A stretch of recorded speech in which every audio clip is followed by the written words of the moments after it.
చంటి నువ్వు ఈ ఎక్తారా ఎలా నేర్చుకున్నావు? ఎక్కడ నేర్చుకున్నావు? అని సింధూర ఆతృతగా అడుగుతూ ఉంటుంది. అదా నేను చిన్నప్పుడు ప్రేమించానని చెప్పానుగా అమ్మాయి గారు. ఆ అమ్మాయి గారు వాయిస్తుంటే చూచి నేర్చుకున్నాను అని చెప్పగానే సింధూర ఒక్కసారిగా తన చిన్ననాటి జ్ఞాపకం గుర్తు చేసుకుంటుంది. ఎవరైనా ఉన్నారా ఇక్కడ? ఈ ఎక్తారా బాగు చేసింది ఎవరు? ఎవరైనా ఉన్నారా?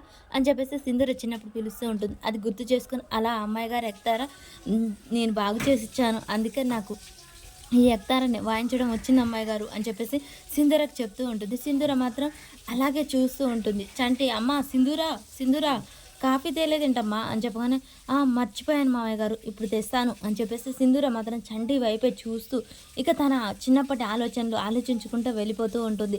చంటి మళ్ళీ ఆ ఎత్తార వాయించడం వాయిస్తూ ఉంటాడు. అది విన్న సింధూర చాలా సంతోషపడుతూ లోన మదన పడుతూ అక్కడి నుంచి అయితే వెళ్ళిపోతూ ఉంటుంది. ఇక కేశవ అక్కడున్న బసవ వాళ్ళందరూ చాలా బాగా పాడారు చంటి అని చెప్పి చప్పట్లు కొడుతూ ఉంటారు. ఇక సింధూర అక్కడ నిలబడి ఆలోచిస్తూ ఉంటుంది. ఈ ఎక్తారం బాగు చేసింది ఎవరు? ఎవరైనా ఉన్నారా? కనిపించండి, స్కూల్కు లేట్ అవుతుంది అని చెప్పేసి అంటూ ఉంటుంది.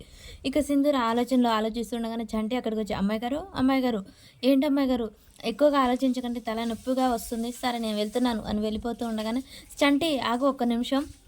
ఏంటమ్మాయి గారు నువ్వు చిన్నప్పుడు ప్రేమించానన్నావే అమ్మాయి గారి జ్ఞాపకం ఏదన్నా ఉందా గుర్తుగా అని చెప్పేసి చంటిని అడుగుతుంటుంది. ఉందమ్మాయి గారు ఒక క్షణం ఉండండి అని చెప్పి చంటి వెళ్ళి తను ఎంతో భద్రంగా తన పెట్టెలో అయితే చిన్నప్పుడు జ్ఞాపకం తీసుకొని వస్తూ ఉంటాడు. ఏది చూయించు అని చెప్పగానే ఇదిగోండి అమ్మాయి గారు అని చెప్పేసి తను చిన్నప్పుడు బహుమతిగా ఇచ్చిన చేతి గాజు అలా తీసి ఇస్తాడు. అది తీయగానే సింధూర ఒకసారిగా షాక్ అయి చూస్తూ ఉంటుంది. అది దగ్గరికి తీసుకుంటుంది. చిన్నప్పుడు తను ఇచ్చిన సీన్ని గుర్తు చేసుకుంటూ ఉంటుంది. అక్కడ ఎవరైనా ఉన్నారా ఇదిగో నా జ్ఞాపకంగా ఇది నువ్వు భద్రంగా దాచుకోవాలి అని చెప్పేసి తీసి అక్కడ పెట్టి వెళ్ళిపోతుంది. అది తీసి 25 ఏళ్ళుగా ఈ జ్ఞాపకాన్ని దాచుకుంటున్నాడా అని చెప్పేసి అలా ఆలోచిస్తూ ఉంటారు. అమ్మాయి గారు ఈ జ్ఞాపకం ఎంత మధురంగా దాచుకున్నానో తెలుసా? ఇంకా నా గుండెల్లో ప్రేమని ఎంత భద్రంగా దాచుకొని ఉంటానో, ఈ అమ్మాయి గారు ఇచ్చిన గాజునే ఇంత భద్రంగా దాచుకుంటే ఇంకా అమ్మాయి గారి ప్రేమని ఎంత భద్రంగా దాచుకుంటానో ఆలోచించండి అమ్మాయి గారు. ఇంకా అమ్మాయి గారు నాకు కనిపిస్తే నేను ఎంత ప్రాణంగా ప్రేమించి చూసుకుంటానో, ఎంత భద్రంగా కాపాడుకుంటానో అది నాకు తెలుసు అమ్మాయి గారు అని చంటి అయితే మాటల్లో చెప్తూ ఉంటాడు. సింధూర అలాగే ఏం మాట్లాడకుండా మౌనంగా ఉంటుంది. మరి చెంచలమ్మంత ప్రేమని తర్వాత చంటి పంచేది.